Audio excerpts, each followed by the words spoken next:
Hello, let's begin the part 2 of conditional formatting.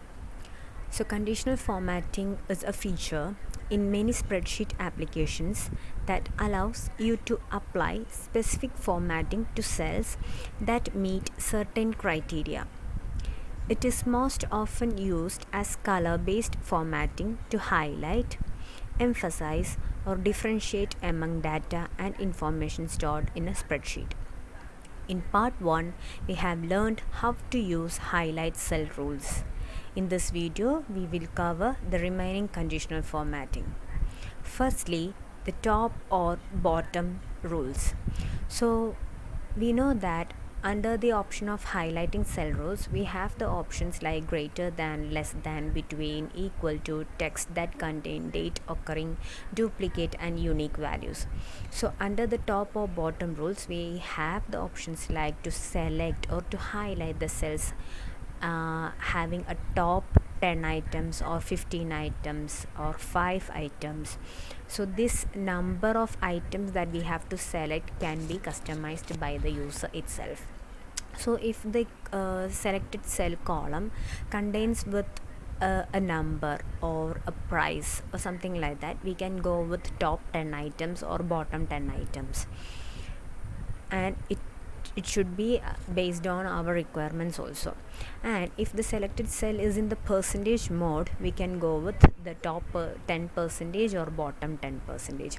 Even if the selected cell is not in the percentage mode, we can also go for with top 10 or bottom 10, because the Excel will automatically convert the selected cells into a percentage mode hiddenly, and will highlight the cells having this 10 percentage of that items or bottom 10 percentage of items.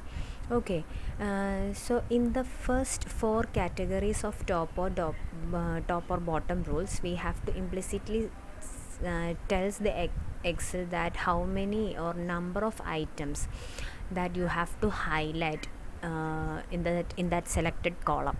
Okay, but in these two last two options, like above average or below average, we don't have to implicitly select the number of items.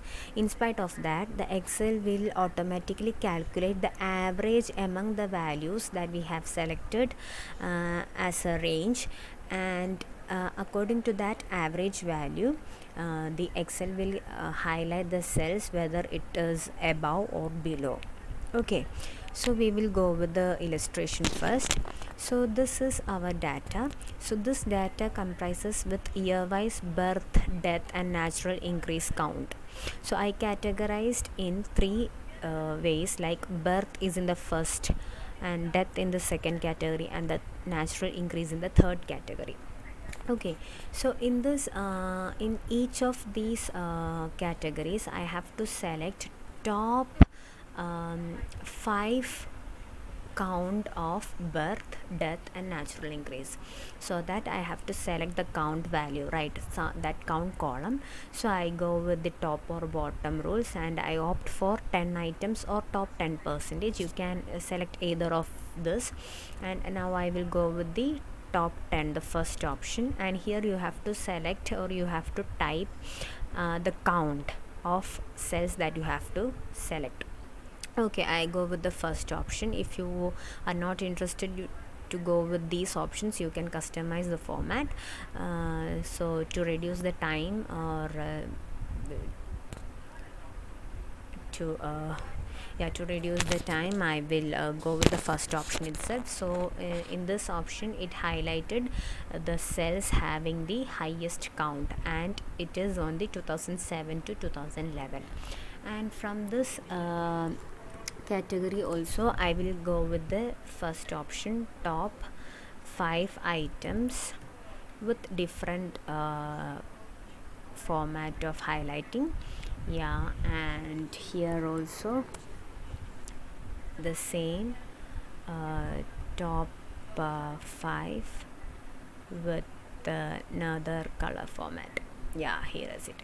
So these top or bottom rules will go or we will use this option as conditional format if we want to generalized selection of selected cells according to a particular value. So these list will the options under this top or bottom rules will highlight the cells having the topmost to a particular number of items, or bottommost to a particular number of items, or an average to a particular of items. So like that it will highlight the cells on a particular value. So if we want to highlight the cells within a particular value, it can be a average, it can be a topmost score or bottommost score. So it's based, the highlighting the remaining cells is based on a particular value like topmost, bottommost, or average. So in these if the situation, if our condition is to highlight the particular cells based on these topmost, bottommost, or an average, we can go with the top or bottom rules. Okay, but to be honest, for this data the option of top or bottom rule is not that much flexible or that much meaningful in this data. So yeah, before that I will show you how to illustrate the bottom also, same like the top that we did. Okay, top or bottom items, yeah, here is it, and here also. So it is very simple to select, you don't have to think more to select a particular thing, right? So you can go with any colors. I will go with the same color. Okay, same color highlightings.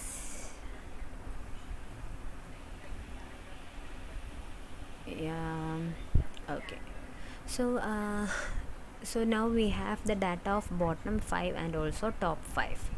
Okay, and I will show you an illustration of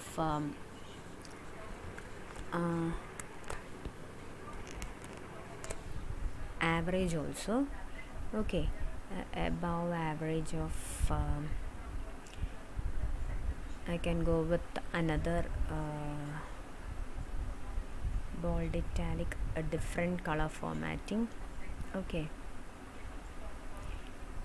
fill with red, let me go like this. So this is how the average also works. So we don't have to implicitly tells the average value, the Excel itself or automatically calculates the average among the selected cells and will highlight the cells accordingly. Okay, so like I said, the top or bottom rules for this data is not meaningful, so I'm going to clear the rules first. So you have an option like clear rules under the conditional formatting option, and under the clear rules you have two options like clear rules from selected cells, clear rules from entire sheet. Since I don't want to use this conditional formatting on this data, I'm going to clear the rules from entire sheet.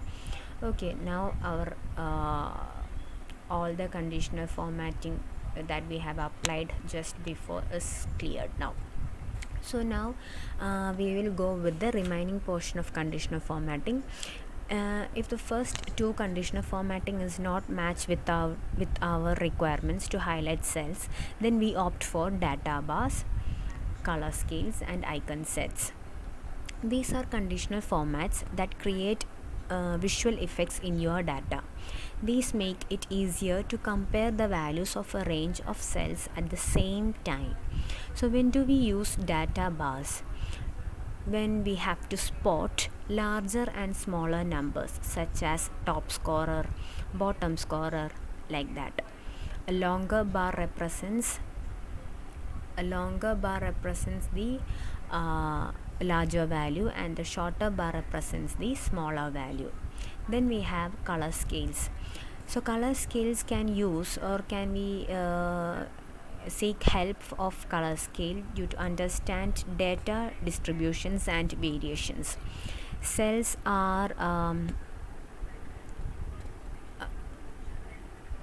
cells are shaded with gradation of 2 or more colors that corresponds to a minimum, midpoint, and maximum threshold value.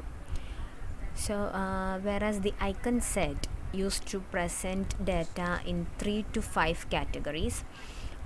So here we have the minimum of 3 and maximum of 5, 3 to 5 categories that are distinguished by a threshold value. Each icon represents a range of values and each cell is annotated with the icon that represents that range. So while we applying this conditional formatting, we should apply the conditional formatting options based on the data requirements, not with our wish. Okay, so if the requirement is okay with this conditional formatting, we can go ahead with that conditional formatting, or else we have to go for the new rule option. This new rule option will be we'll learn in the conditional part 3 section. So I will not explain this section now. So let me illustrate the remaining 3 conditional formatting techniques in these data. So I'm selecting the count value and I'm applying the data bars here. So you can see the data bars, we have a gradient fill and also a solid fill. Okay, you can choose either of it, and now I'm going with the orange data bar, which is in solid. So here you can see that at the higher value have the longer bar. So here the value 64341 has the highest or longer bar, so it represents the highest birth count is during 2008. So this will help us to visualize easier and to highlight the cells in that manner also. So in the next count of death, I am applying the color scale option. So under this color scale option, you have different options. Okay, see this one.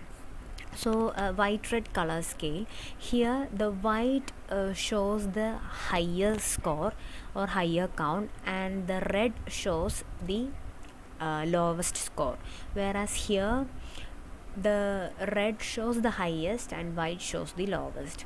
So accordingly we have to select the color scales. So we should remember that which is the highest and which is the lowest one also. So what about here, yellow green combination? Here yellow shows the highest one, whereas green shows the lowest one. Okay, so now I'm opting with this one. Okay, so highest is in the red color and lowest is in the white color. Okay, so we have options in color scales to select the colors also. So what about this one? I will go with the icon set. So here we have directional, shapes, indicators, ratings, etc. icon sets we have. So under this icon sets, we cannot go with the directional icon set on this data. So I'm not opting this directional. What about the shapes? It is also not meaningful for our data. And indicators, it is also not that much good to indicate our data also. So what about rating? So rating have much more flexibility to show the data in a meaningful manner. So I will go with the rating option under the icon sets. So let me choose this one, 5 boxes or 4 boxes of 5 items. So I opt for this option. So here you can see that the completed blue square boxes shows the most or top scorers or top counts, and a white or a light blue shade of square boxes shows the lowest count.